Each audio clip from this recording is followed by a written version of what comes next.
All right, welcome into another day, another part of our journey on our Thanksgiving journals. And I don't know, I'm loving this journey. I'm loving kind of training myself to become more and more thankful, to develop that perspective, to develop that orientation of my heart, to be kind of towards the things that God is doing in my life, and taking time really to talk about it with the Lord, talk about it with myself, but also even think about talking about it to other people, because we get into situations where we just get a little discouraged, or we get a little kind of stuck in a rut a little bit. And I think the more that we're declaring the goodness of God one to another, just the more positive impact we're having on each other, lifting each other up, training each other, helping train each other to have the right kind of perspective, to look for the right kinds of things, so that we can really grow in our faith and trust and confidence in the Lord. Because I think when you think about it, the whole process of Thanksgiving and gratefulness really does a lot to build faith in God, because at least for humans anyways, trusting comes a lot of times off of like past performance, like past experience, past like the track record that you have in being who you say you are, right? To be a person of integrity.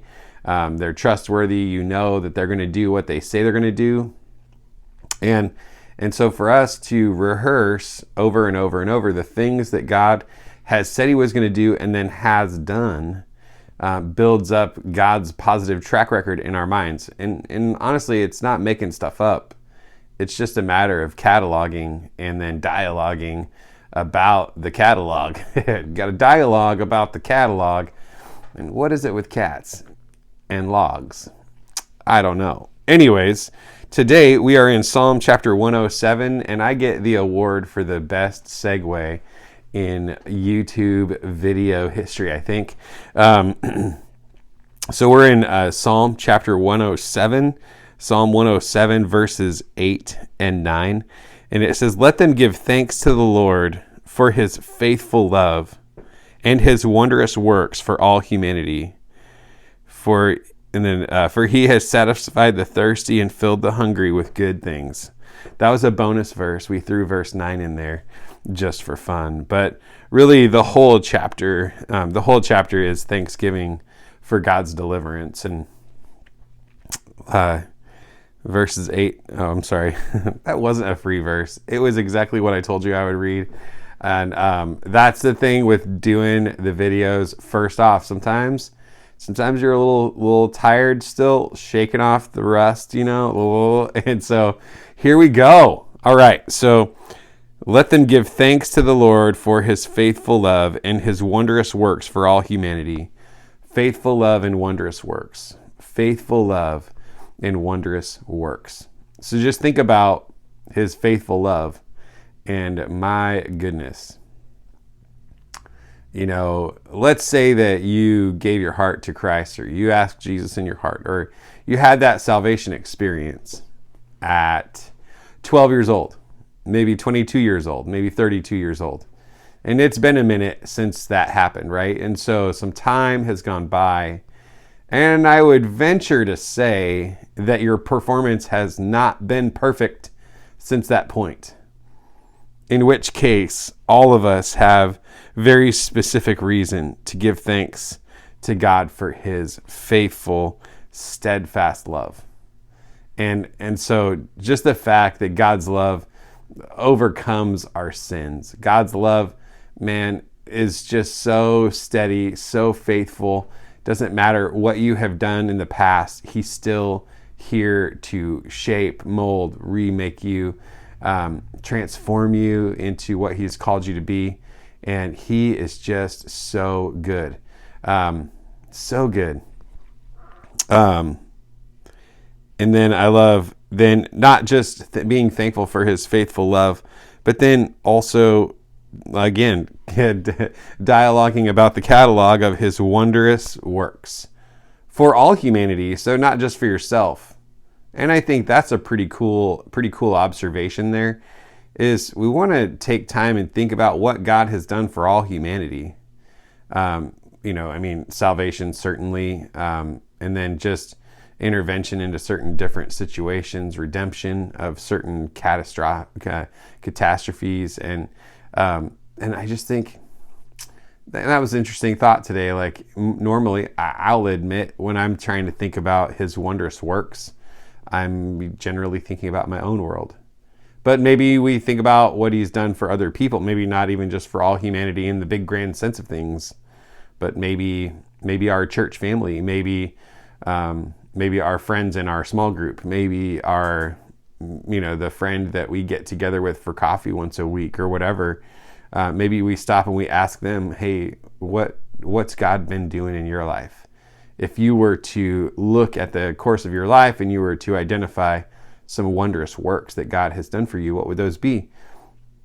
Because I bet you there's just hundreds and hundreds of wondrous works sitting right under your nose. Like, it's right there, but you can't see it because we haven't asked and we haven't listened. And I think I was just listening a day or two ago to a friend of mine that I've known for about 2 years.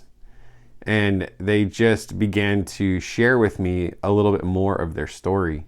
And as they shared more of their story, the wondrous works of God that have happened in her life just, wow, like hit me right in the face. Pow, And I walked away from that conversation just so grateful, so thankful, so faith-filled for what an awesome God we serve. And so to me, it was just a point in case, and I wasn't even looking for it. That conversation came and found me, but what a blessing. And then it makes me think of in Revelation, where it says that they overcame the enemy by the blood of the Lamb and by the word of their testimony. The word of our testimony, declared one to another, declared to the world, is what helps us. It's what helps us overcome the enemy, because it strengthens our faith, it encourages us, picks us up off the floor when all we think we could do is, roll over and die or sleep or whatever it might be. So let them give thanks to the Lord for his faithful love and his wondrous works for all humanity, for he has satisfied the thirsty and filled the hungry with good things. Maybe there's a testimony in your life, or maybe there's a testimony in your friend's life where they were legitimately hungry. They were legitimately thirsty, in the physical sense. Maybe it was a spiritual hunger. Maybe it was a spiritual thirst, and they had a really powerful experience with God where he met those needs, or you had those needs met. So anyways, I also encourage you today to go through Psalm 107 overall, because the whole chapter is just more, then they cried to the Lord in their trouble, and he saved them from their distress. That was verse 13, and that was just picking one at random. So the whole chapter is just chock full of some really great verses to read, to rehearse, to just get to train our brains to rehearse, to practice, to celebrate the amazing, wondrous, faithful love of God and his wondrous works for all humanity. Awesome. Well, have a great day. God bless you, and we'll see you tomorrow.